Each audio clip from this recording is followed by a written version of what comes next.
To me, James was someone who, watching him,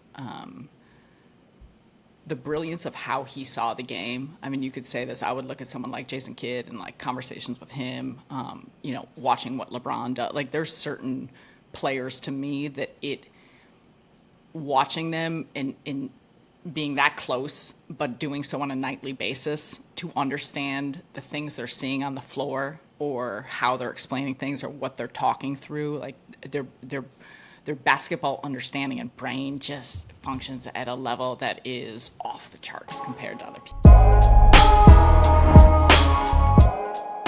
Welcome back to the Role Player Podcast, presented to you by the good folks at Swish Cultures and Eurohoops.net. Check us out on Spotify. You can check us out on Spotify, Apple Music, or anywhere you get your podcasts. Also follow us on all social media, YouTube, IG, TikTok, and Twitter with the handle at Role Player Media, or on the Swish Cultures YouTube page. I am Jordan Taylor, 12-year pro, EuroLeague vet with my dog, my guy, the multi-talented Stanford gentleman, retired 11-year pro and Swish Cultures co-founder, the one and only Anthony Goods. And what is good this beautiful, what is it, Monday? I'll be able to lose track of the days. Yeah, I don't know. I'll be getting lost, man. I'm mad, though. Y'all looking like, some Central Park joggers over here, and I'm regular degular. Wait, could I speak up? Yeah, Sarah would be like the, the New York City girl, and Jordan would be the creep. he's the creep lurker.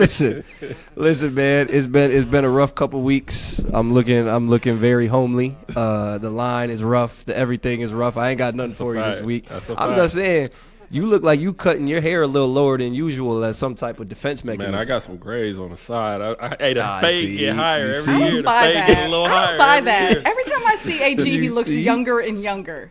I appreciate that. They say black don't crack, but that brother mixed, so you never know, man. Never. You not mixed? Nah. You straight, full blood? Beautiful. Just beautiful. Beautiful. All right, my fault. Players mess up. But listen, y'all, we got a very, very special guest with us this week. She began her career as a sideline reporter at ESPN and Fox Sports. Been in broadcasting since 2005, a DePaul University alum. Went to the NCAA tournament twice with DePaul. Is in the record books over there, shooting 44%. At what point can I cut you off on this? Do we not really need to do all not this? yet. Not yet. See, not yet. That ain't the one. And now is the first ever color commentary TV analyst, female color NBA analyst.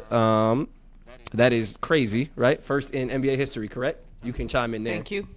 Yes. And also one that she probably be mad, but how many Emmys you got? Can we not get into that? You said the internet is normally wrong, so I want you can speak up there. You can say it out for the viewers, for the listeners. There are 2 as an analyst, but 5 total. 5-time Emmy winner. That's all I needed. 5-time Emmy winner. Count them. 1, 2, 3, 4, 5. That's just to make sure I can get future jobs if I need them. Hopefully, yes keeps me around. 5-time Emmy winner, the one and only Miss Sarah Grace Kustok. I appreciate you all. This is one of the most exciting things that I've done in a really long time. No joke. Yeah, we appreciate you coming on. We had to make sure we get the intro right. Did I miss anything? Anything you want to add in? Remember when we started this and you said I could have anything cut out in the podcast? Can we just slice that out and go from AG calling himself beautiful to whatever we're going to talk about here on this amazing Monday morning, afternoon, evening, wherever y'all are at, around the world. Yeah, you gotta definitely count your flowers and take your flowers, and you can get them, because the first ever female NBA TV analyst is very special, and you should take great pride in that. Well, I'm thankful for it. I'm thankful for the opportunity, and I hope and appreciate that there will be many more. That's for sure. And me personally, I think that's amazing, but I also don't want to overemphasize the female part, because you're just a great analyst in general. You know what I'm saying? So I feel like, that should be said and stated. 5 Emmys. There's a lot of love here. You gotta bring y'all with me everywhere. Got to show love. Got to show love. So we're gonna start there though, just because obviously we don't want to overemphasize, but we want to emphasize it, right? So first, just for people that may not know you, everybody knows you. You international now. You coming over to London. You going over. I should have been wearing my London Lions jersey and my hat. should have, I rock it in New York all the time. It wasn't my requested number one. Joint? It wasn't my Kappa? requested number one Taylor jersey, but I'm gonna get that. I'm gonna have to finagle with it. But I got a dope cap. AG. I've been wearing it around. I've been wearing it around. With the backwards ladies on it, with the Kappa. No cap on the hat. No cap on the hat. It's just a valid LDN logo. Oh, okay. The one thing we gonna have to talk to the folks at the London Lions. She didn't get a Sam Decker jersey. She didn't get a Matt Morgan jersey. Not a Jordan Taylor jersey. Shout out my dog. She got a Kieran Sandy jersey. Shout out my dog, my youngster, number 23. Which I love. I shouldn't down that. And I appreciate the gear. I do. She got the rookies jersey, which is Kieran's gonna be a great player, man. That's my dog. So all that being said, talk about what it's like coming into a very male dominant industry back in 2005 when, obviously some things that are celebrated so much now, it was probably more barriers to entry then. Yeah, you keep dropping these dates. It's making me feel old. But it's wild to think about back then because I had no one doing what I'm doing now. I had no intentions or understanding that this was possible. And so I actually got my degree, ended up getting my master's in corporate and multicultural communication. So a lot of people have thought that there's many individuals that are in TV that have wanted to do it forever, practice it, get internships with it. And that was my track of going a different route until I was finished. It was my 5th year. I'd met some people at ESPN, and they knew I was in Chicago as you Big Ten country. Show a lot of love. We can do jump around for Wisconsin. I did plenty of Wisconsin football games. But they're like, you know what? While you're doing this, you can come on a Friday, sit in the truck, do the whole prep day, and do a noon college football game as a production runner, which is essentially a little bit of everything. You're making peanut butter and jelly sandwiches. You're doing grocery runs. You're looking at the stats, all the stuff. And that was my first experience of even understanding what it meant to put on a sports broadcast. And I was blown away. Absolutely blown away. Seeing how it went, the concept of I was still always searching for what would give me the adrenaline rush, what would fill me, what would challenge me in a way that it always did as an athlete. That was it. And I didn't understand that may translate into something like broadcast. I'm like, man, I could be around sports and my prep is watching games and getting ready for games. And then it's that same, you may fail, you may succeed, you may do all of those things throughout the course of one broadcast, but it's a new day and it's an opportunity to continue to challenge yourself. So all of that I saw in this picture of what that meant, and so that's where it clicked for me. I'm like, how can I actually make this a career? So there was a million different paths since then, and whether it was different aspects of working in the truck, whether it was tossing on, having been a former player, go do a high school game in Illinois, go, sideline for a high school football game, getting that television experience. And then I sidetracked a little, college coached a little at DePaul, and during that time still kept in touch with people that I had met through ESPN most specifically. And at some point, I was like, wait, do I want to take a coaching route? Do I want to get back into TV? And it always felt, the TV side of it always felt like something I wasn't totally sure I would be good at or could do. And I wanted to test it out, and I wanted to see. So it was a long path of a lot of random jobs, freelance jobs, trying to piece things together, living paycheck to paycheck, trying to work on how that would look like following that, knowing I had a master's to fall back on. I had different ideas of a different career I could do. But it started there, and it has been a wild journey and a really jagged journey, but one that, I wouldn't trade for anything. And I'm so grateful to have landed eventually where I have. Yo, I think the transition through your journey must have been pretty wild in the sense that, like, you got in prior to the social media boom, and Yeah. just seeing how media in general is now, like, it's detached from cable TV, and we're not just limited to Sports Center highlights and things of that nature. How was it difficult at all, like, to or did you see it get into this point? Once social media No, started to that's become a it's thing. crazy you said it. So like some of the first things I did when so the very first full-time job where I was full-time was with it's now NBC Sports Chicago, but Comcast Sportsnet.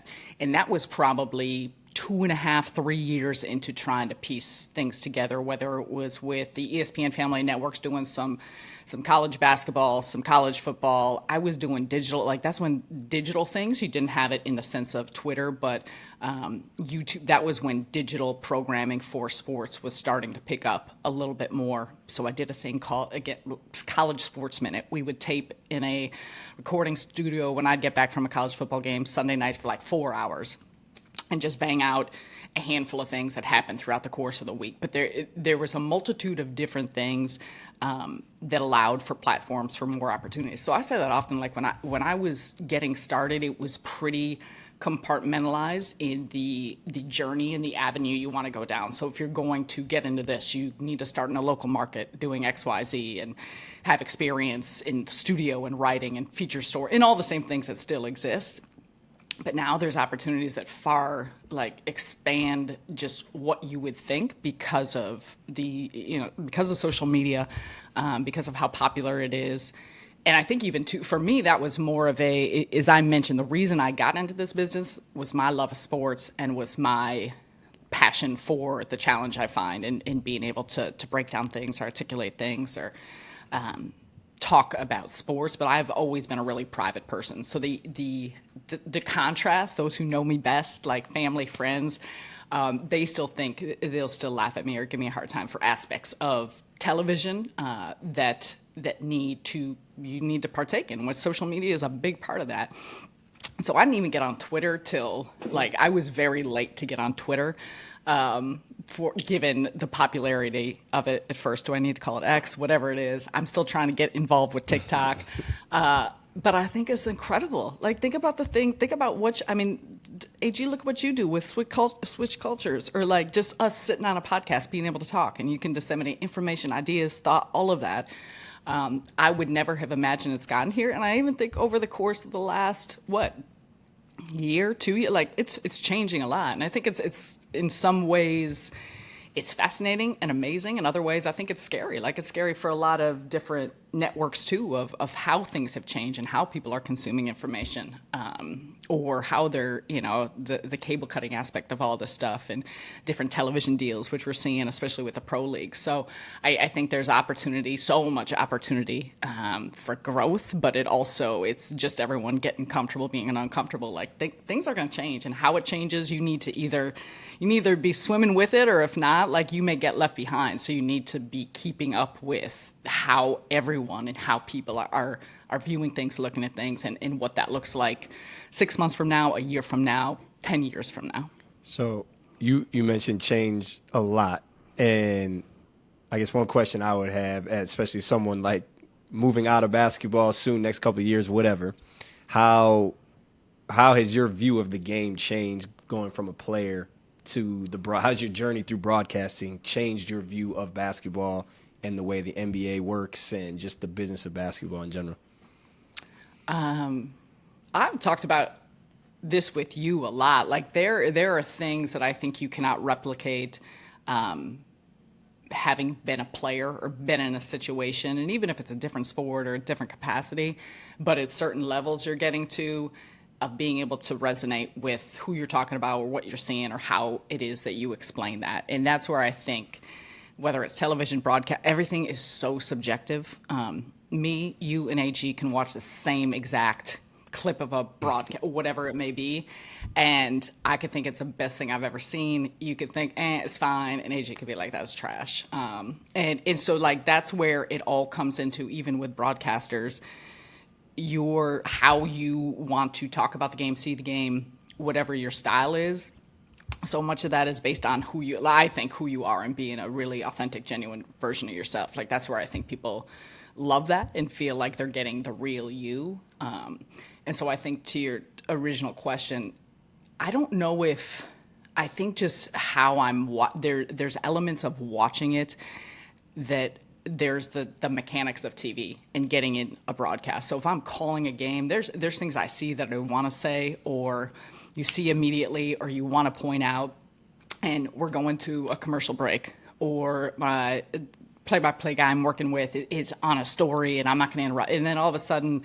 possessions pass, and it doesn't matter anymore. And you need to just let that die because it's like, keep it moving. And I think if I'm sitting at home watching a game, there's things you pick up or you point out, or I'm like, man, this team is doing this against whatever opponent, and you think it's a really insightful thought, and then it's entirely different than what they may be doing the next game, and it's not even worth talking about. And so I think it's just the comfort of knowing how much preparation you want to have, and that you may not even say, 2% of the things that you have prepared for.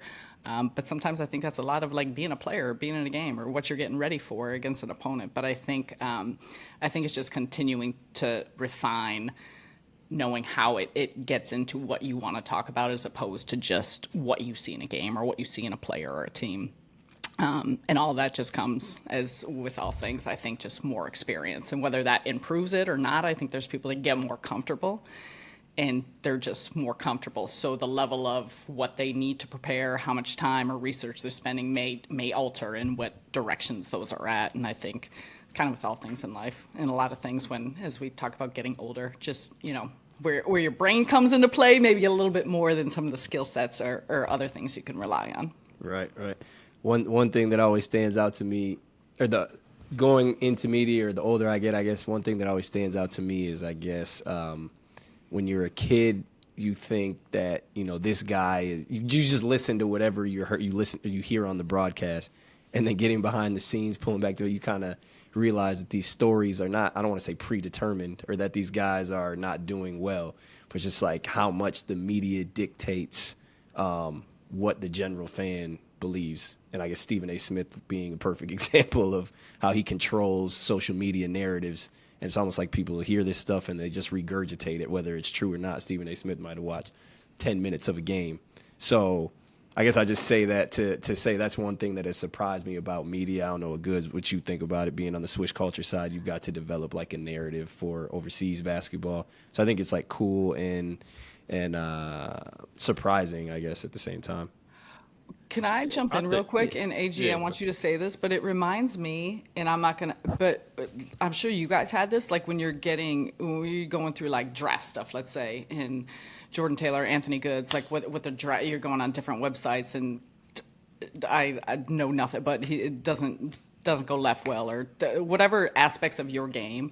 And if you've improved that, I mean, that's even like high school kids too. I feel like if you've changed it or improved it 3 years later, but someone's still going back to, I think about a lot with football, like, oh, he didn't have a strong arm, or he can't, and I think that just, you get stuck sometimes. And that's the same way, I think, oftentimes with media, that people hear things and then they just assume it to be true. And so that's where, AG, I'm curious what you think just with that. But just being very careful that's where I think there's a balance in media of things that get clicks, or things that get a lot of attention, or things that may get you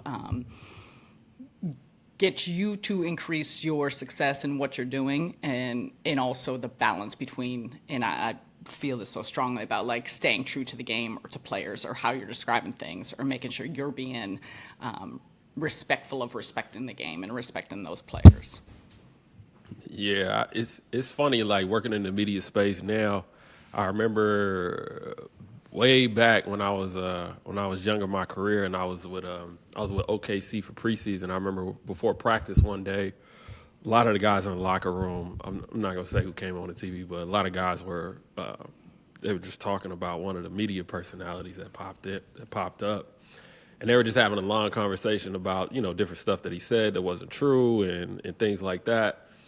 And up to that point, I thought everything that came on ESPN was the gospel. You know what I mean? I thought it was all true, and like to hear how much, dislike these guys had for or a few of these guys have for this person. Like, it was just kind of crazy. But now being in the media space, it's I really try to be sensitive about different narratives that come out. Like, everything just isn't clickbait, and I see it starting to happen in Europe, specifically as well.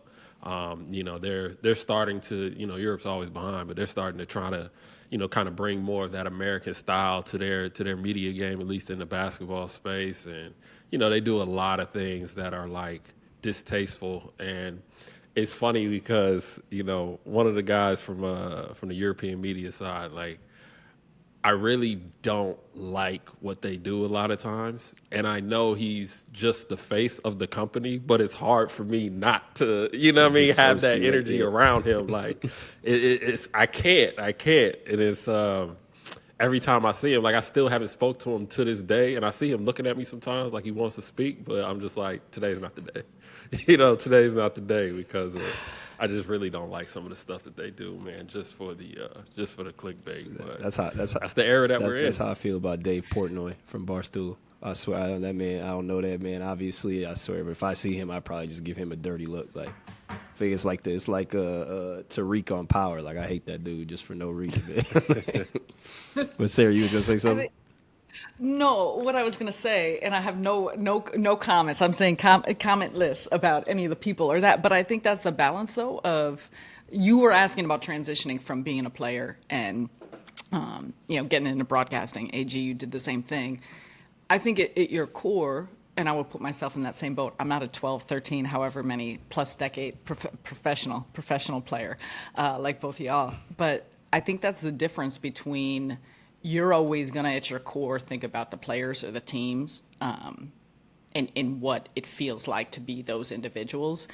And I think in some capacity, that's where, like, there's a fine line between it's still a bit like television is a business, and whether it's sports.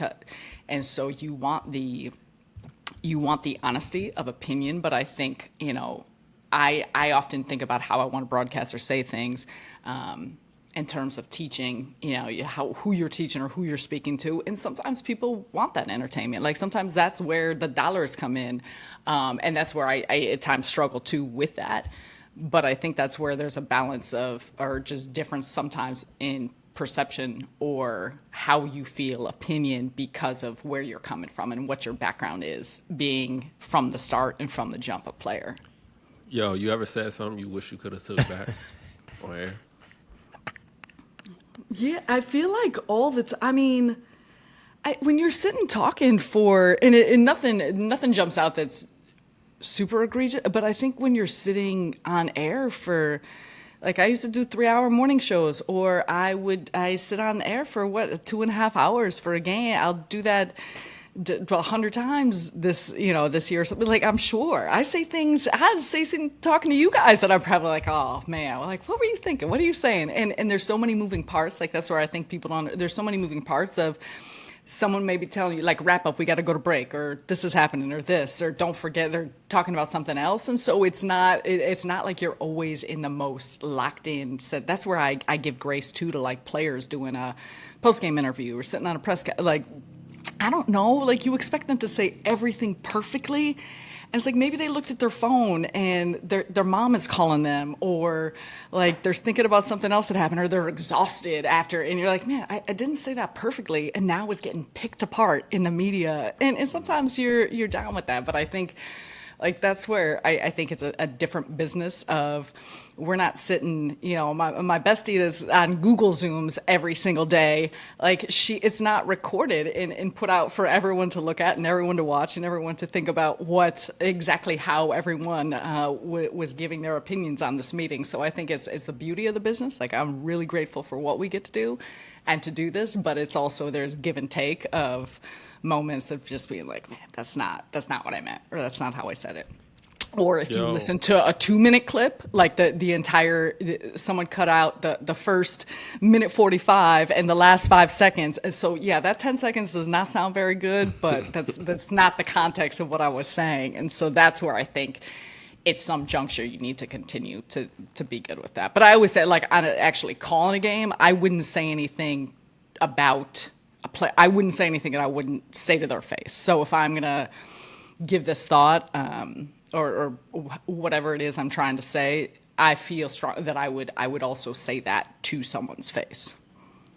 And as a woman, like, do you feel like different pressures as far as, okay, being on TV and let's just say, because now I feel like with women it's a little different because you got a population of people that are going to break down everything you say to know, especially when you talk about a male sport, to see if you know what you're talking about. They're going to talk about how you look aesthetically and things like that. Talk about just some of the pressures and obstacles just being a woman in this industry and maybe even like the evolution of it all. Yeah, I mean, there's a balance. There's a balance to me because I like to come at, which I really appreciate. Jordan said, like, I don't like to think, I don't like it that, female, that I didn't, even when I first got this position, I so badly, and those that know me best and my bosses, I'm like, do we have to do these interviews? Like, can I just show up and do my job? Like, I'm just here to do my job. I feel very strongly that those that put me in this position are not thinking about that. They just want to, and I don't even think that they fully understand the attention that would get based off of being a female. But I say all that to say, like, I also think there's a responsibility in what you're trying to do, what I'm trying to do when I do this in the broadcast space. I do this with kids anywhere. Like, the whole point is to push generations and push things forward and push opportunities for people that may not necessarily be able to be in those spaces. So, like, I also, at the same token, think I would never be sitting in the seat I am if Doris Burke or Ann Myers-Dries did not do that and did not do it competently and well and in a manner that was very professional, that afforded me these same opportunities. And so, to me, like, I take it as a great responsibility to hopefully do that for future generations of kids. And yeah, it's young girls, but it's also, I think, some of the biggest things now as well, which I see and I love, and you could look at a lot of examples of this, whether it's the NBA players or how much men are supporting the WNBA. It takes both.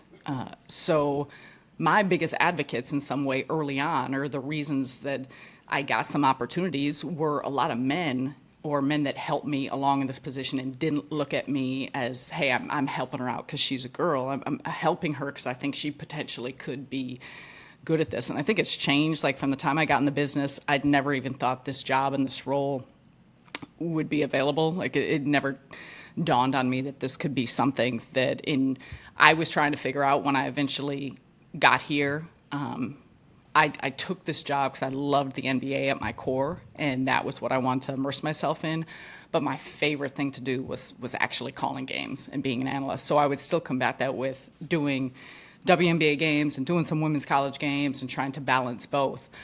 So the opportunity for that to merge, that was where the beauty of, like, when I talk to anyone or kids, you shouldn't limit yourself to thinking, I haven't. So often it's a cliche, but when people say you need to see someone to be that, like, oftentimes you need to see someone doing something to think, oh wait, that's what I want to do, that's who I want to be, regardless of circumstance. And so I think that's changed a lot. I think there's a lot of progress. You can turn on, we were talking about ESPN, but you could turn on a lot of different you see women talking about men's sports, and it's not just confined to the NBA. You see it in a lot of different levels. But to your original question, I've always felt this way. I think there's a balance between, I've always felt like I'm someone that's going to be prepared, but I do think there's much more scrutiny. So as a woman, even if I'm talking to girls, I'm like, you need to be, however much you think you need to prepare, do it double. Because someone's going to get away with maybe a man mispronouncing a name or not saying something right, or saying something that no one thinks about. Everyone will pick apart your words and look at it in a different way. I too think that there is, to your original question, like, how you look, how you wear, how you show up. I'm careful about that in different, or more cognizant, I should say, in different areas when who I'm around and when I'm around, and just what that looks like. Because when you are a public person or there's certain things that you need to think of, not just when you're on air, but 24/7. And so I think that's important. But I also think at the end of the day, like, this is a really, really challenging business, as most are. So for a lot of people is it hard to be? Yeah, like, it's hard to get into anyway. So I'm not going to act like just being a female makes it hard to get certain positions or jobs. It doesn't matter who you are and what you look like and what resume you have is very, very hard. And it's very hard to not just get in, but hard to sustain your level of continuing to have opportunities. Some may be afforded more than others, but it's what you do with that limited time and how you build on that. And so I think that's a long-winded answer of, yeah, like there's more scrutiny, there's more challenge, there's things you need to be aware of, but also like it is not a cakewalk for a man to try and get a job in this business or even break in or so that's why I think it's just trying to set the table and trying to help others that you care about and you think will be successful in it because in many cases, all it takes is one shot or a chance or trying to crack open a door for someone to have an opportunity. And if you believe that they will build on that, then that's what it's all about. And I think that's for female, but that's also for males. That's also for everyone. It's a challenge. And you could say that about a lot. It's not just this industry, but this one in particular, I think is. Do y'all feel like there's a duty in this industry? Do you feel like like as an analyst and as someone who has your own media company goods, do you feel like there's a duty to athletes or more so of a duty to consumers? Or how do you balance those two duties when covering sports? And I guess for an example, like, Sarah, you have to deal with Nets players all day, but at the same time, if Ben Simmons throws a terrible pass, you got to say what he did wrong. If you're really doing your job right and good, you're covering overseas and NBA, whatever it may be. I guess, do you have to? What's the balance in your duty to the business? I guess, for lack of a better question. AG, you go first. No. You the guest. Go first. No, but you got your own. But I feel like that is more. I'm more curious what you have to say. The fact that you have your own entity and your own media empire. Empire, interesting. But I think. Honestly, I think there is a fine line. I mean, depending on what you value most. You know what I mean? I think that, Swish Cultures has been built off the backs of players. And so, we probably do a lot more to keep those relationships going as opposed to other media companies. They'll post, a lot more like negative stories and things of that nature. But, I feel like if a player has a bad game or whatever it is, or there's been times where early on, and we weren't even big, but we posted an open gym highlight, and whoever's getting cooked on defense is firing up our DMs, and then he's texting my phone, and then he's calling my phone, and I'm like, bro, like, you really care? Like, it's social media, like, you know what I mean? The post got 300 likes, like, you know what I mean? And so that was kind of a wake-up call to kind of see that, people really do care. But at the same time, it's just like, bro, I didn't Photoshop you in there. Right, you was getting what I'm cooked. saying? It's like, yeah, you was just getting fried, and NBA players do this as well. It's not just overseas guys. There's been it's probably been more NBA players than anybody else. But I think that, there is a duty on the media side to, call a spade, and obviously add, sprinkle your opinions in there as well. But, I think that I think the duty on the player side is, you just you gotta respect it. You gotta respect that everybody has a job to do. Like, you know what I'm saying? We all know how many turnovers we have, and if somebody wants to mention that you have 5 turnovers, then so be it. Like, you had 5 turnovers. It's not like they're, adding extra negative stats to your stat lines. But it's there's definitely a fine line in doing that. But I really care less. Like, I just think, you had a bad Call day. it like you Everybody's see had a it, bad right. day. It is what it is. Wait, I have a lot of thoughts, but I want to ask you, Jordan, how do you, especially too now, like if you're talking about players that you I think it's a balance too. It's one thing covering people, knowing people from a certain capacity, but you've either played with them, played against them, know them, maybe boys with like how are you adapting to that now in some of your thoughts and what you talk about? Oh man, honestly, we do a couple of segments with Role Player Media and Swish. I was gonna tell Goods we should add a donkey of the day type segment to our, our shit because and not I don't even I just think that at the end of the day, for me, I understand how much time and effort we all put into our craft, whether it's media, specifically basketball players, and how prideful we are in that. But at the same time, it's a game. Like, you know what I'm saying? If you can't, I'm a big Lil Duval fan. So if you can't laugh at yourself, then what are we doing? Like, you're not going to be perfect all the time. And I think that, I think that's the type of stuff that can be. It was one of my favorite clips or favorite segments in all of sports media was when SportsCenter started doing not top 10. Because when you see some of those clips, like I think I was on there doing the kid and play dance one time with my teammate in college, like, and it was so I enjoy the funny parts of the game, man. It's what makes basketball enjoyable. I think it's what gives players humility and puts that real or that down to earth feeling back in the game. Because I mean, if you're always on TV getting 20, I hate now you watch a guy on social media. I thought Victor Wembanyama was a 45% 3-point shooter based on social media, and then come to find out, buddy's shooting 24% or whatever it is. I'm like, God, like, come on, bro. So my take is you got to have fun with it. You got to be respectful, but you got to also have fun with it. Show love, but also have fun with the media side of it.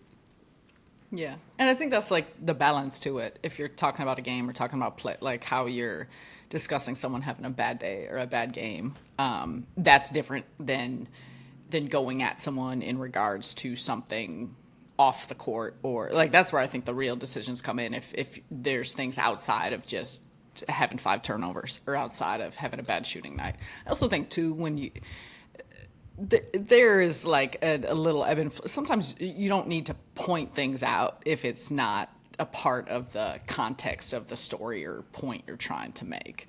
Like, I think there's things you can pile on a little bit more if you want to. And that's where, I mean, I would tell players this all the time I talk to. Like, you may not always want to do media. Everyone's personality is different, but everyone's human. So if someone likes, and it's not even to say that you can't make fun, like it's fun to have like light, entertaining, fun parts of the fact that we're talking about sports.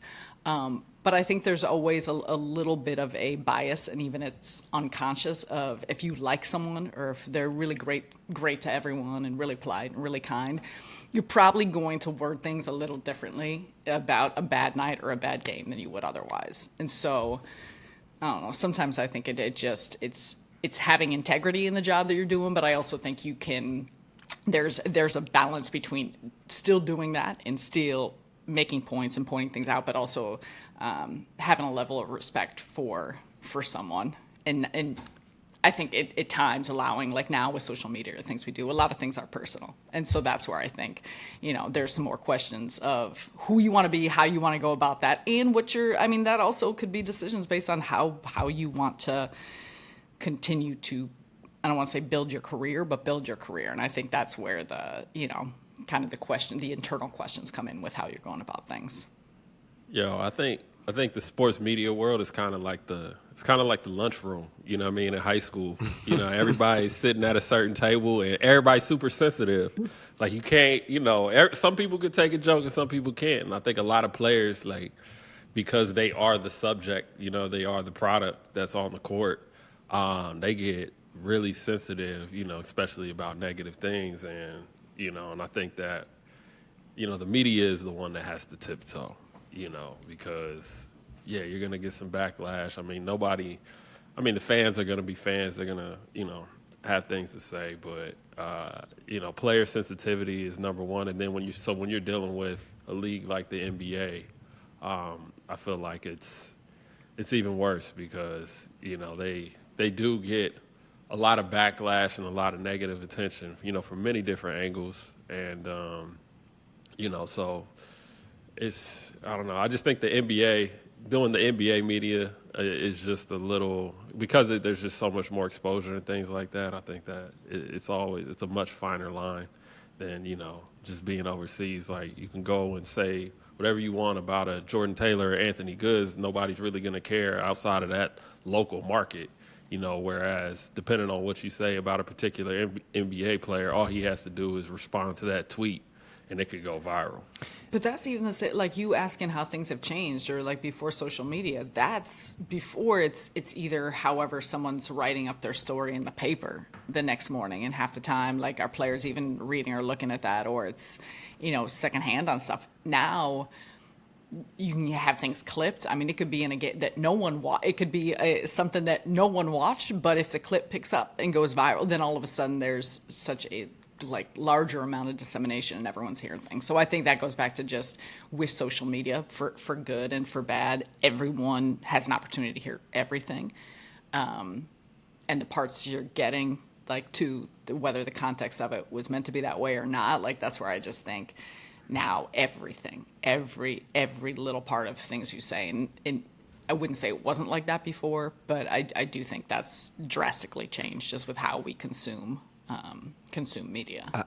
This kind of leads into our next talking points, but before we get there, I would also argue, I think a lot of NBA players, like, understandably so, I think most people don't really give a damn either. Like, when stuff, like, even you look at this Kai Jones situation, and if you compare it to your lunchroom analogy, it's like, all right, it's like, everybody laughing, and then 2 days later, nobody gonna remember Kai Jones even played in the NBA. Like, I think, and to be honest, I don't even think it's that big of a story outside of, like, social media and probably the Charlotte market. Like, I would imagine your average NBA fan, when they go to a game, say you go to a Timberwolves game, Timberwolves Spurs next week, and you ask half the people in that arena about Kai Jones, they're gonna be like, huh? Like what happened? So, because there's always something new. The news cycle is it's immediate. It's immediate, and I just feel like unless you're LeBron, Kyrie, like, those guys, it's gonna last forever because they're the creme de la creme, whatever. But I feel like most NBA players, people just aren't really checking for or paying attention to, for real. Yeah, I mean, yeah. I think that a lot of fans just don't follow. I don't think they go past the 6th or 7th man on an NBA bench. I mean, even with your local team, you know what I mean?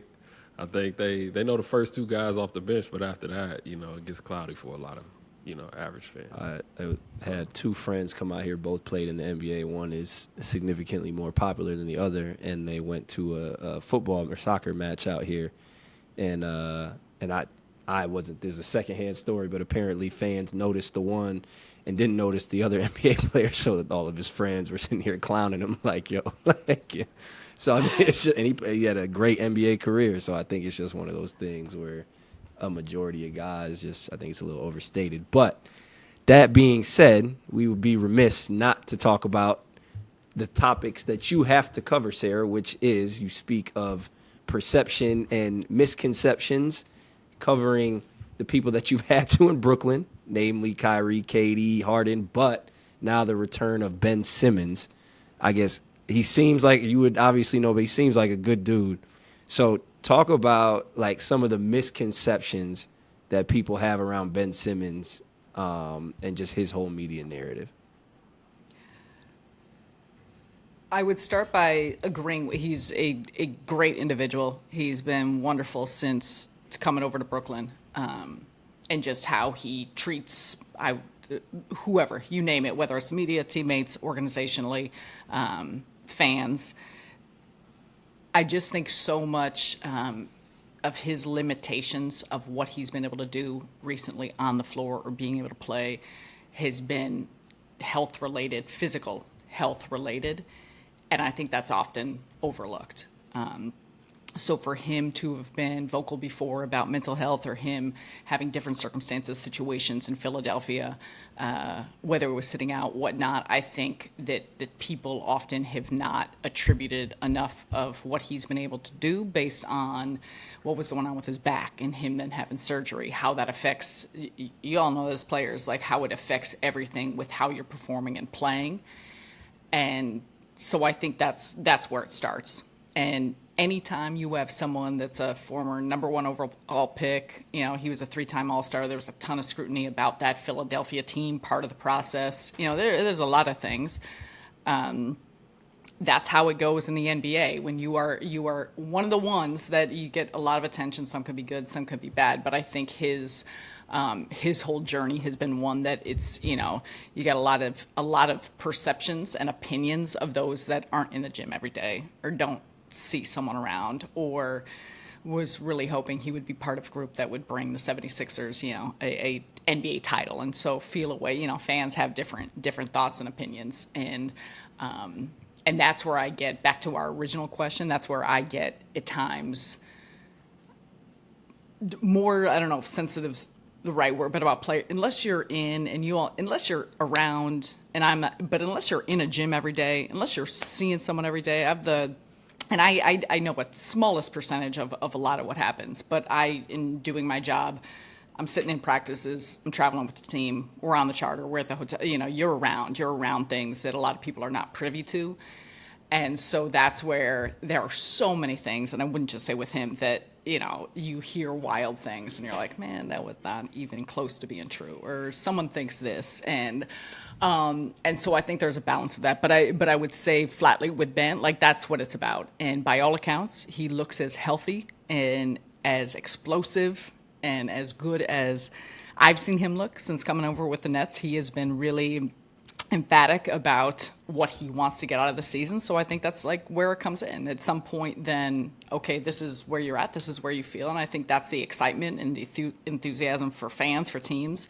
But I do think with great, with great gifts and a skill set and a frame and all of these things, like, there comes a responsibility, or just an expectation of what you will do and how you'll perform. And I think those questions at this point, it looks like will potentially then, okay, how are you going to back up how you feel and what you've said going into this season?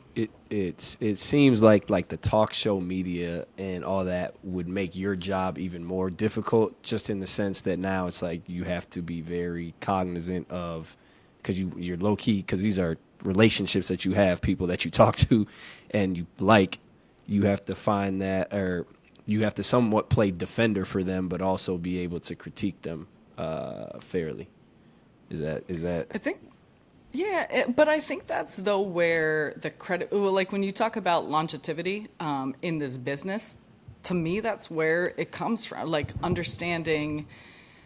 And I think I understood this early on. A lot of people have different, and you still hope for. I mean, it's still, you hope for it every year and that it happens, but to maintain that credibility, but also build relationships. And that's, for me, it's the same with anyone. You can look at it, friendship, whoever.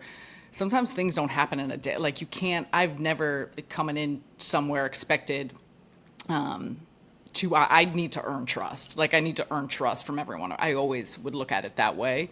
And so I think, knowing you may have information and even stuff that people say, oh yeah, you can go with that, run with that, or that's off, that's on the record. But just understanding a balance of that and what that will do for the long term, for that individual as a player, how that helps you do the best job you can do and what that looks like. So yeah, but I also think, as we've talked about, like, this is also the same as people who may think, yeah, she's a really nice person, I like her, I'm going to be friends with her, but I thought she was terrible on the broadcast. So, like, if my job as a media, I may have to crush her and say, and I'd be like, okay, cool. Maybe I agree. Maybe I'm like, yeah, I was not, like, so I think that's the part of it, of knowing. That's where I go back to whatever I'm going to say, if I'm going to say it.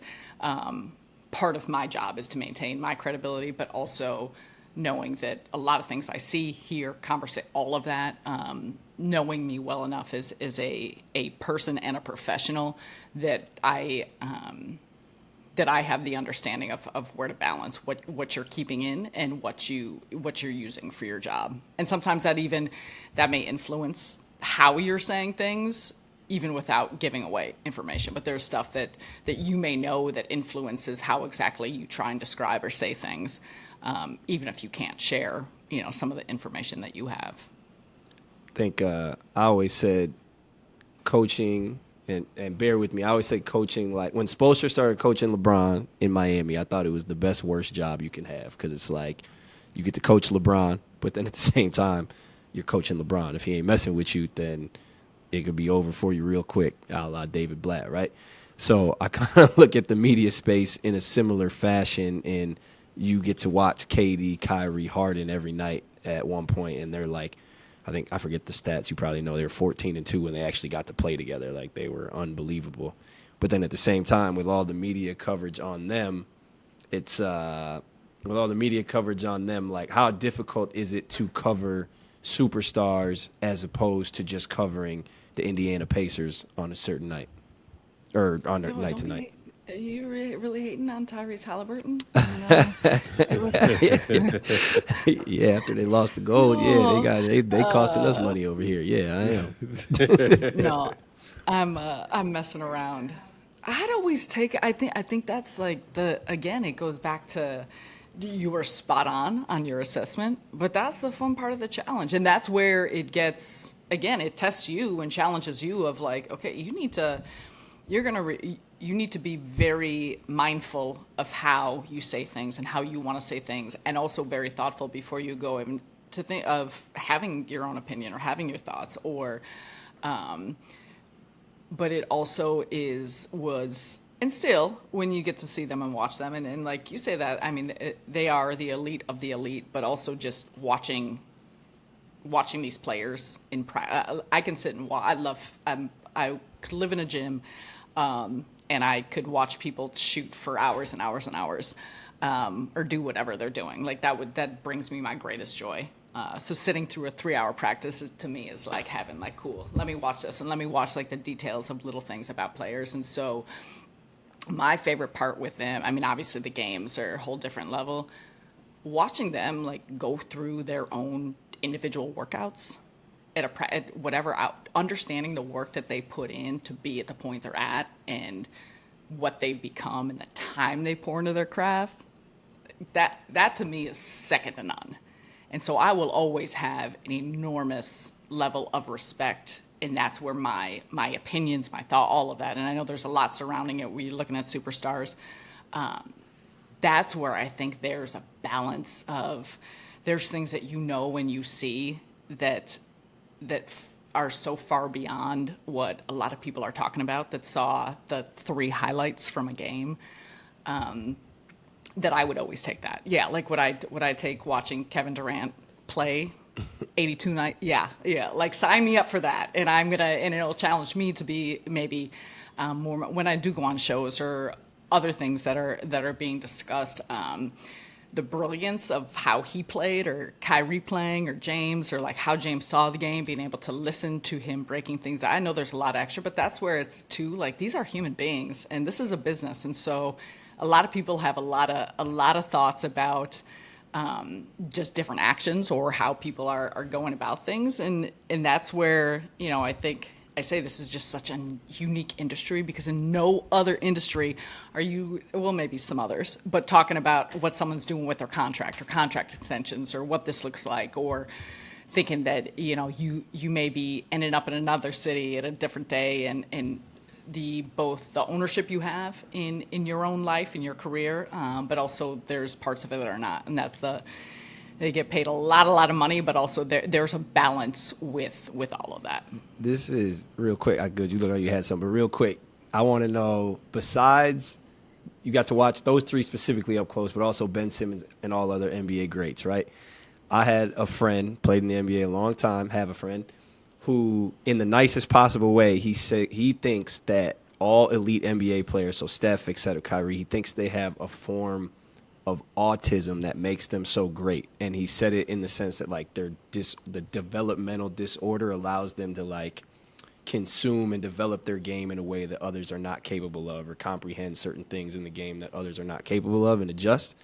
So my question, outside, for both of y'all, outside of being, like, hardworking, extremely gifted, do you think that there's anything that sets apart or sets guys like Kyrie, KD, Harden apart from, the other guys? Because I wouldn't say KD, like KD's 7 foot, right? But You know, so is Bol. What sets KD apart from being, why can't Bol develop into a KD, you know? Like, what sets those guys apart other than the typical, if anything?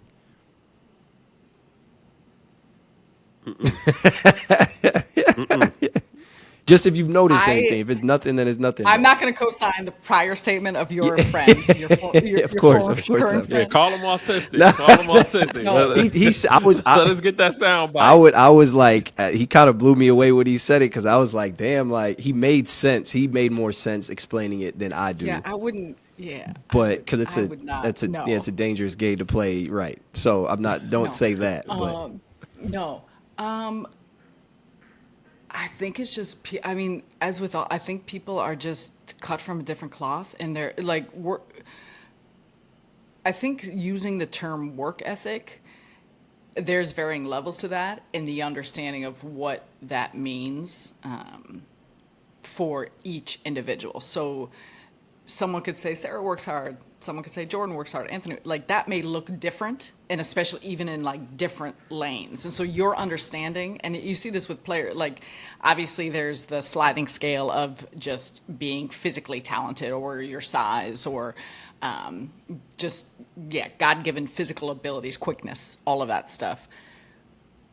But to me, the refinement of how much time you pour into that, and knowing where to put your time, how to continue building your bodies in ways that it's not just about like muscle matter, that what actually helps you to be more effective and more efficient.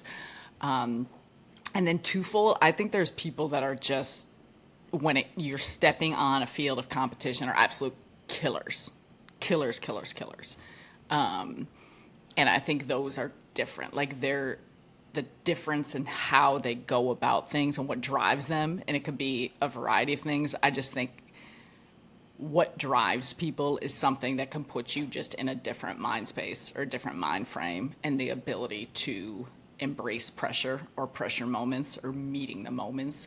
I think everyone's different in that capacity, and those individuals are at a whole nother level of wherever they go when the moment is biggest. I think that is probably the most unique characteristic of how they operate in those moments. And I also, like, James, to me, James was someone who, watching him, the brilliance of how he saw the game. I mean, you could say this, I would look at someone like Jason Kidd and like conversations with him, watching what LeBron does. Like, there's certain players to me that watching them in being that close, but doing so on a nightly basis to understand the things they're seeing on the floor, or how they're explaining things, or what they're talking through. Like, their basketball understanding and brain just functions at a level that is off the charts compared to other people. And I think that's where you combat you look at body types, you look at frames, you look at like all of those skills of things, but you put that in with some individuals. And that's where I just think it's like, it wows me with how some of those individuals truly understand the game. Yeah, I think there's I think I'm gonna go with Jordan's homeboy on this. I think there is a level of autism, or just, no, I wouldn't even call it autism, but I wouldn't. think that certain. I feel like both of you should. pump the brakes. I'm trying to protect y'all. Pump the brakes. I'll pump the brakes on that. Nah, but I think it's a little bit of OCD. You know what I mean? I mean, there That's was better. That's better. But there's a link between think there's a there's a link between autism and OCD. There's an overlap between those two things. Hey, I'm with you. I'm just trying to make it a safe space for Sarah. Right? You know, I'm with you. I run with a group that is amazing kids with disabilities. So no, yeah, don't link me. Okay. Don't Yeah, link no. me. Don't pull me into this. We ain't gonna do that, but I think there is an OCD to it, man. I remember a couple years when I was playing overseas. I was with John Cox is Kobe's first cousin, and so like when Kobe was going into the league, Kobe was going into the league, he was like Kobe's brother. He was like living with Kobe, all this other stuff. And we used to room together on the road. He used to always tell me these different stories about Kobe. And obviously everybody's heard different Kobe stories, but it's just every story that he told me, it just really like, I was like, yo, this dude's like an alien, like in the house, you know what I'm saying? And then he steps out of the house and on the court and like he's just as crazy about basketball and everything that he does. And then I remember specifically Anthony Edwards. I was in the gym with him. It was after his first year, and he was in a workout, and it was like a basic pull-up or something that he was doing, and he didn't like his footwork, and he just repped that same shot out like it felt like for like 20 minutes, like just trying to get the footwork like perfect and perfect and perfect. And it wasn't even anything like too complex, but after I saw that, I was like, yo, this kid's going to be great. Because that's, that kind of coincides with everything you heard about, Kawhi's workout or Kobe's or, just a lot of the greats. Just the attention to detail and just wanting to get, even the smallest little movement perfect and make it a habit. I think is what makes a lot of players special outside of kind of like you mentioned, Sarah, the physical attributes and things like that. I think there's just a different capacity to perfection that other players just don't possess. I want the NBA to sponsor some type of study into like the brains of guys. Like I wish I don't know, obviously not brains, some type of behavioral patterns of like LeBron, MJ, because obviously MJ, they talk about like the OCD, whatever, like he clearly has that, like, at least when it comes to basketball. So I would love to see, because you always hear about like work ethic, which obviously I've always hated hearing like, oh, he's the hardest worker in the world. Like, what does that mean? Like, because he wakes up at 5? Like, if you wake up at 5 and you do the same thing as I do when I wake up at 9, like, are you harder working? You know what I mean? Right. Like, what difference does it make? So I've always hated that. And I feel like there's something different. Like, is it, some people point to socioeconomic background that drives you, like, whatever it may be. Like, and I feel like there's got to be something more, because you just see it across all those things. Like, Steph's socioeconomic background is different than LeBron's, and they both work really hard. But there's got to be something, like, more of a link between those two people. But, yeah, I agree. But I think but that's where I think everyone's different. But in some capacity, in whatever it looks like for them, they're chasing greatness. You are chasing, so whatever that looks like, and you could ask the three of us. I mean, that's the same as like success or happiness or whatever. What that looks like for you could be entirely different than what that looks like for me. The same as AG. Like, whatever it is that, and there's some level of great, whatever you want to achieve. And I think the closer you keep getting to something, like, that's what makes you maniacal about the truly great ones, because I think, I mean, everyone that's playing in the NBA is what, 1% of whatever. Yes. I mean, everyone is. People don't even understand. You all know this. You play, people that play professionally, people that are in the G. Like, if everyone truly understood that level of greatness of all of you, what that even looks like. So when you're watching 10 guys on a floor that are all NBA players, and this looks so, people get numb to. I would always say that with like Kevin and Kyrie or James. You could go back to, watching, it was towards the latter part of their careers, but like Paul Pierce, Kevin Garnett, when they were with all that stuff, like, don't get numb to, and I've felt that way so often with, don't get numb to how truly special this is what someone just did. Like, Kyrie would do some move that looked like fluid, no big thing, and we would put it in slow-mo, and it would blow your mind. And so I think for them, just their ability to have all this stuff, like we talk about, like having things in your bag, but like literally their bag of knowing what to do when, and it comes from years, it comes from hours, and I don't think everyone is willing. And to your point, like whatever that is that makes you tick, to make you feel that way every day and every hour and every month, and to do it over and over again, year after year after year. I don't know, but it's amazing. It's amazing to me, because I don't think there's always like the amount of appreciation there should be, because they make things look so easy. Yeah. Because of all of those other hours. Kyrie's the real Jesus Shuttlesworth.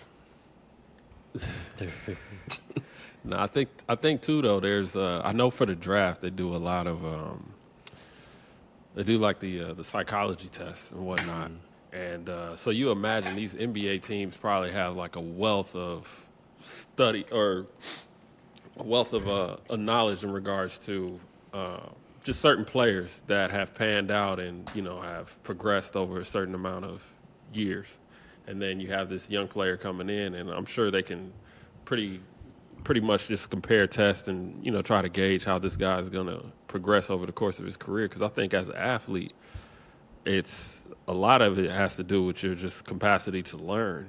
Some people are visual learners. And if you're paired with the wrong assistant and he's your workout guy on a day to day, maybe you're just not going to progress in the same way. You know what I mean? So I think it's the same way with kids in high school or at any level of school. Sometimes you just paired with the wrong teachers, and I think that also can impede the growth of a basketball player, and it can also aid the growth of a player too in the same breath. But yeah, that's something I've always been interested in too. Is just how do you project? How do you get a player at 19, 20 years old and project that he's going to become a superstar in the league? And think about how, but exactly what you said, and this is a conversation I have with people all the time, our friends. So much, you have those like elite in the NBA that would be successful no matter what team, organization, wherever they got drafted. So much of the other is all the other stuff and fit.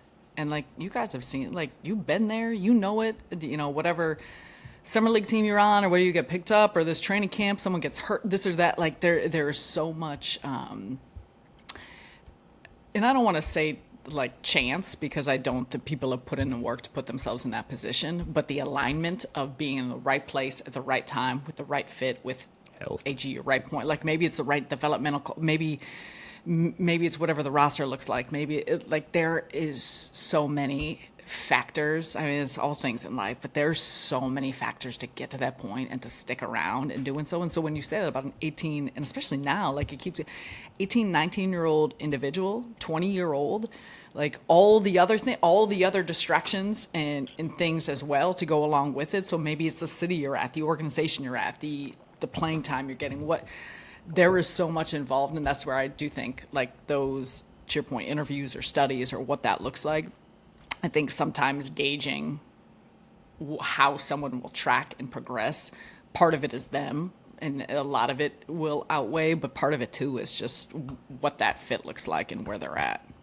And part of it is staying out of Charlotte, because something in the water, over there. Atlanta. Charlotte. Atlanta. Better get to the culture question. Oh man. Yeah, so moving on to the culture segment. We're now in the player podcast era, and I think over recent months, guys like Jeff Teague, Theo Pinson, they're kind of letting their personality Theo! kind of letting their personality shine, Theo. man. But my question for the group is this industry going to continue to grow, and what could be like the next wave of exposure for these players that aren't necessarily household names? You keep doing that. Yeah. Jordan. No, I'll briefly say, and then I want to hear, since both of y'all sitting here doing these jobs. Yeah, because I think it goes back to like opening up your eyes to what opportunities are there, what you could do, or what your day-to-day looks like professionally, and thinking about after a playing career. And now, yeah, I mean, this is fun, and you get to talk about a game you love or be around what you love. But I think it continues. You see separation of people, of yes, big names and those that have played in the NBA that everyone would know. You go into any household. But some of the others, when you pour your time into understanding it and doing so in a way that you're not just learning the craft that you knew of basketball or football, whatever that sport was, but this new craft of media or television or a podcast, however you want to do it. At some point, I think that shines. So you not only have the background and the knowledge and all of that, but your intent to continue to get better at this new venture. So yeah, like I don't know what it looks like after this, but even player podcast, like, do I want to hear what you two have to say? Yeah, like, cool. And then I'm like, oh wait, I'm gonna pull up their highlights and watch them and see what the London Lions did, and also translate that into someone talking about things. I mean, you see that, like, how successful Draymond has been with his, like, there's just a lot of people, and I think at some point, like, you look at, okay, when does something become oversaturated? But I think it keeps growing. I think in some capacity it keeps growing in that avenue of seeing how much people and just, fans in general want to hear from individuals like all of you. I don't think the podcast industry is going to grow, because I think it goes back to, quite frankly, I think most people they have short attention span, so you like hearing certain things said or whatever, little clips and whatnot. I think people enjoy hearing from certain people like Draymond, like Paul George, Theo Pinson. I'm not sure how much, like, he's entertaining, and Jeff Teague's hilarious. So I think those guys are, like you said, their personality. But I don't think it's necessarily an opportunity to grow in the podcast industry. Is more so it's like audition or something like that to show what you can do potentially in media, in broadcasting, or whatever it is you may be talking about. Maybe whatever you have an affinity for. Like, CJ McCollum talks a lot about his wineries and things like that. And kind of raises awareness with that. And I think that's actually the exposure wave for athletes is actually going to be through their own ventures in terms of business ventures. Like you see KD with 35 ventures, but Spencer Dinwiddie, I'm sure, is one of those dudes who was big in crypto, and I'm sure he still is into crypto, even though it's, people are off crypto or DLT for the time being. But I think they can use the platforms to open themselves up to find out what they want to do other than basketball, more so than actually exploring podcast specifically. Yeah. I think the podcast industry for these type of players, I think is going to continue to grow. I think so. I think that if you look at like media, in regards to sports media with these athletes, it's always been about what the player has to say. As Sarah mentioned, it used to just be in written form in the newspaper, and then it was a lot more sit down interviews and things like that.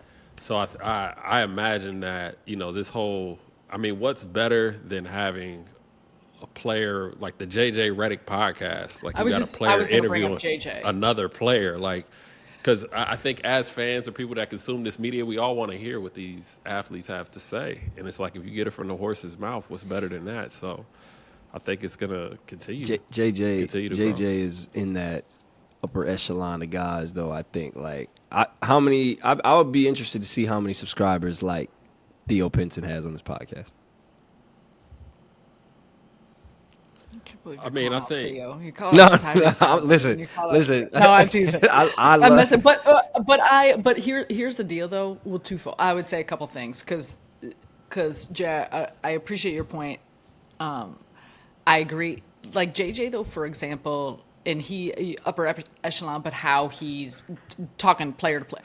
I also feel like watching his progression, and I assume that he probably thought he wanted to get on TV or whatever that looked like.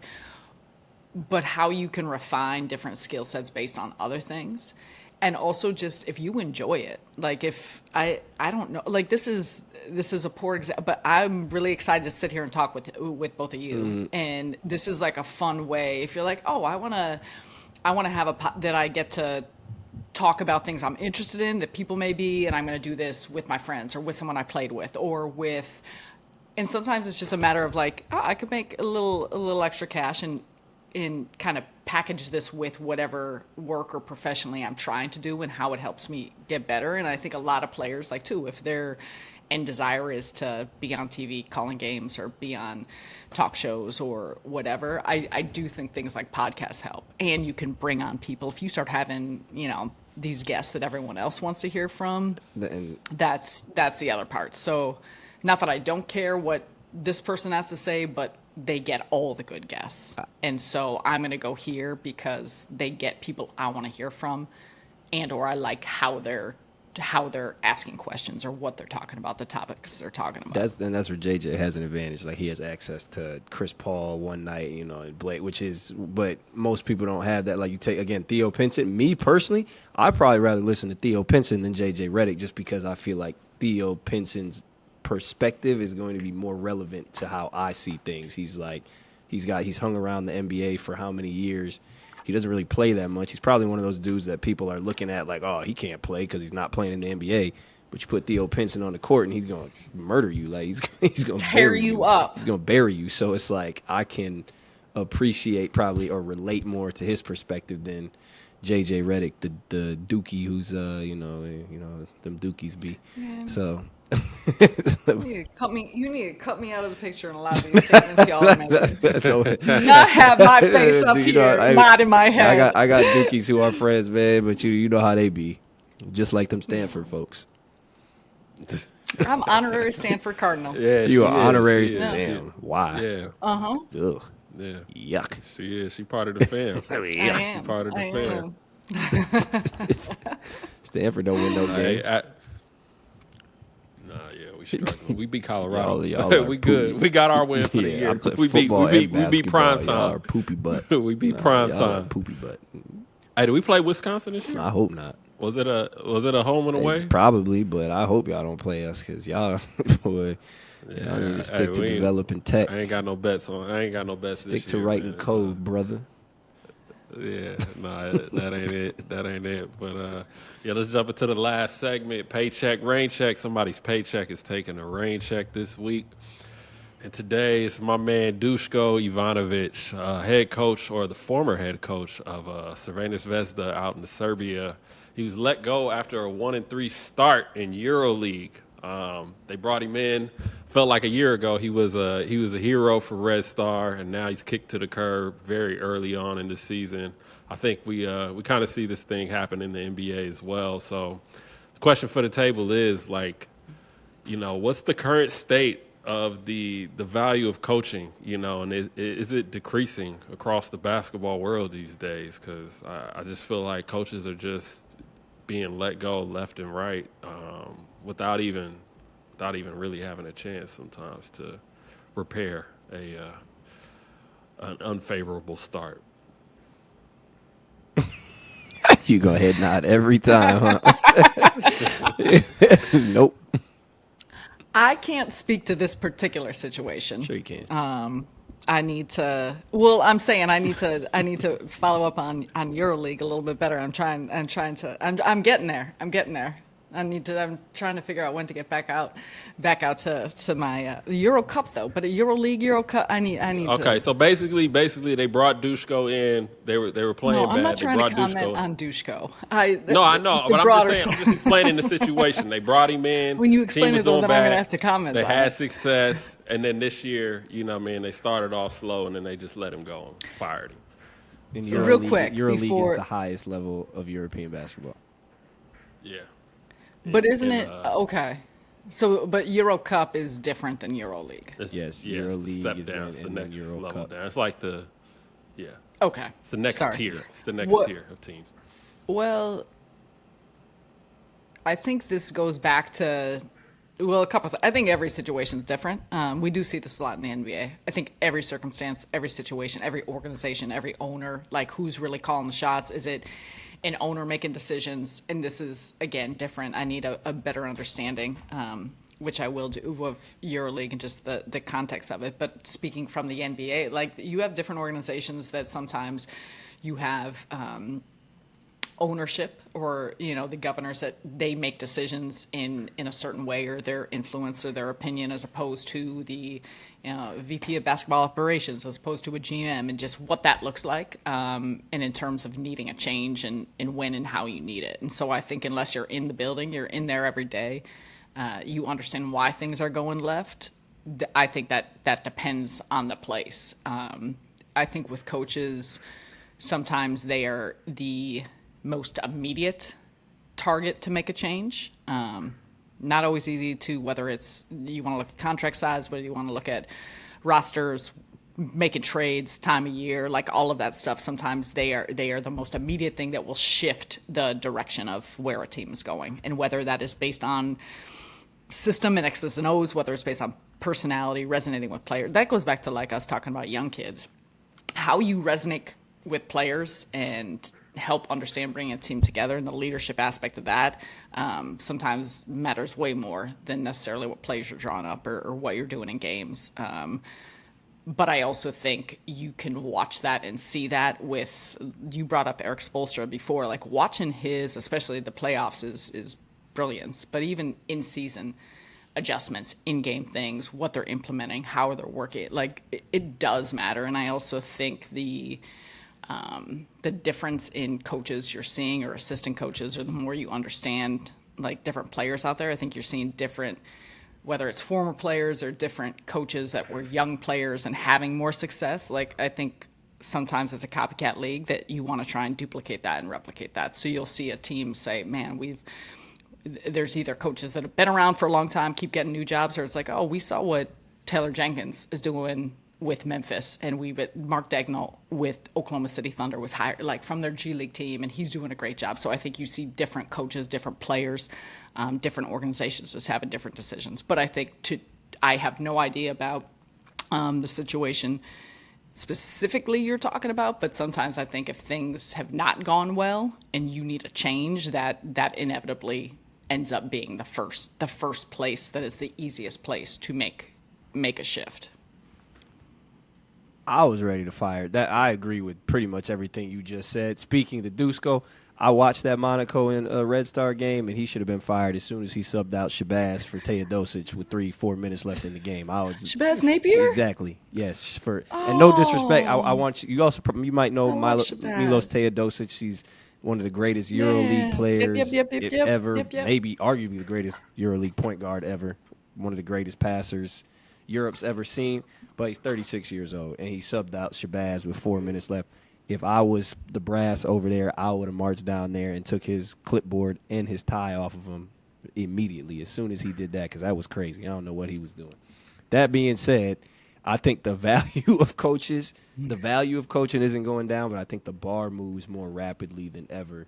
So I think the job is harder than ever because of that, especially in the NBA. It seems like you sign up for one thing, and that what you signed up for and the job you signed up for changes, 4 months later because of trades and because player personalities are valued so much and player empowerment is valued so much that, for instance, Taylor Jenkins just dealt with a guy with Ja and Tyus, and now you're 2 seeds, whatever. You trade Tyus, now you have to deal with Marcus Smart, and your job in essence changes just based on the personalities that you have to deal with, and now you have to maneuver around that and do your job to the best of your abilities. When realistically, should the coach have to tiptoe around players' feelings or tips? Like, he's there to win games, like he's the in essence the boss, but that's not so much the case anymore. So I think there's pros and cons to that. But I don't think the value goes down. I think the people that figure out that puzzle, to Sarah's point, fastest have the most value and are adaptable.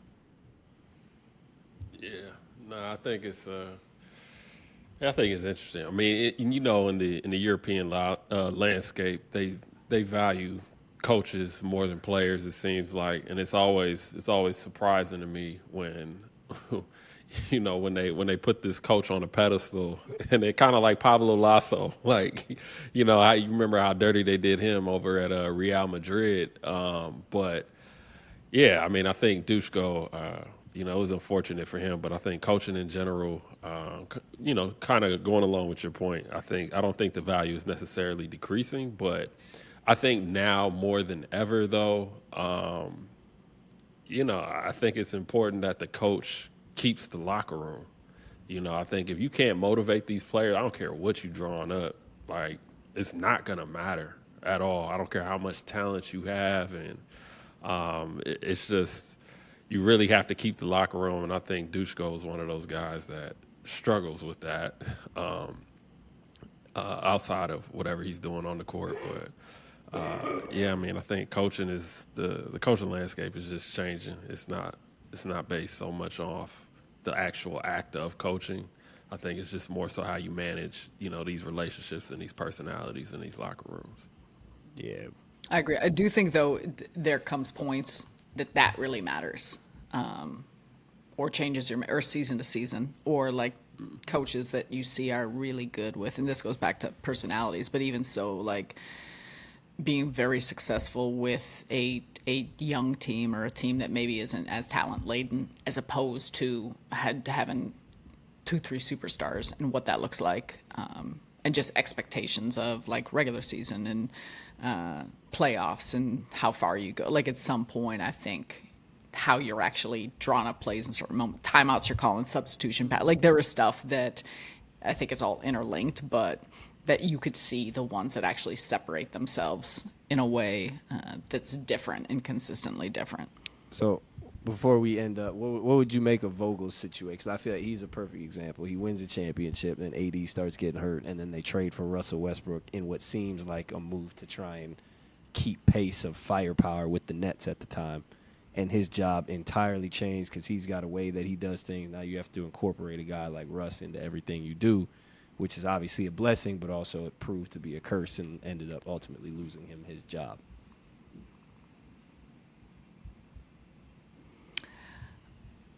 I think everything is different. Sorry, the funny part is you're talking about this in like Russ is already with the Clippers and Vogel's already in Phoenix, and like you're talking about how fast things move. Like things just they move like that, and I don't know. I think that's a different and interesting situation, and that's one that's in particular. But I think that's the adaptability and the understanding when coaches come into a job. And I'm not even saying things are still yet to be seen, but like look at your example here in Philadelphia with Nick Nurse and where the James Harden situation is sitting at, and taking a job and trying to figure out, okay, what is this even going to look like this week, next week, a month from now? And right now, obviously that's not related to him, but what it may look like too of how the system you're implementing, what you're trying to put in a team, like trying to plan in the preseason when it matters most to figure out all those moving parts. And at some point, and maybe not immediately, like that also will come back on him. But I think it's hard. Like you said, it's one of the hardest, hard job. And sometimes too, it's a matter of changing your philosophies of, are you a coach that's more concerned about how you want to play, what you want to do, and now with having to change maybe your approach on how you want to play based on your personnel. And I think all of that is I think it's tricky. I think it's different, and I think you see some of the best places with the most consistency. Like obviously you can look to San Antonio and Pop and Miami and Spo and just different teams, but I also think sometimes that comes from the talent of the player, and sometimes it just comes from like there's a corporate knowledge and a continuity and a core, and starting with the coach that at some point that's going to benefit you. But I think it's a quick trigger sometimes with places and coaches, and they just think there's the opportunity to try something new or try something else that they think may work, because also like players now too, it's not like you're necessarily getting guys that you assume will be there for the next 7, 8, 9, 10 years. Like you may have a short window of, in the Lakers situation a little different obviously with AD and LeBron and how long they'll play, but like that's where every situation is so specific to me, because the window you're looking at, and oftentimes now teams are looking at a win now window this season or this year or within the next 2 years. Yep. Well said. We'll leave it there. Sarah Kustok, we appreciate you joining. Sarah Grace Kustok, we appreciate you joining us. We loved having you. Hope you'll come back again. We're looking forward to checking you out on the Yes Network and Fox Sports this season. And for listeners out there, make sure you go check us out on Spotify, Apple Music, or anywhere you get your podcasts. And follow along on all social media, YouTube, IG, TikTok, and Twitter with the handle @RolePlayerMedia, or on Swish Culture's YouTube page. I'm Jordan Taylor. That's Anthony Goods. And again, Sarah Grace Kustok. We'll check y'all next time.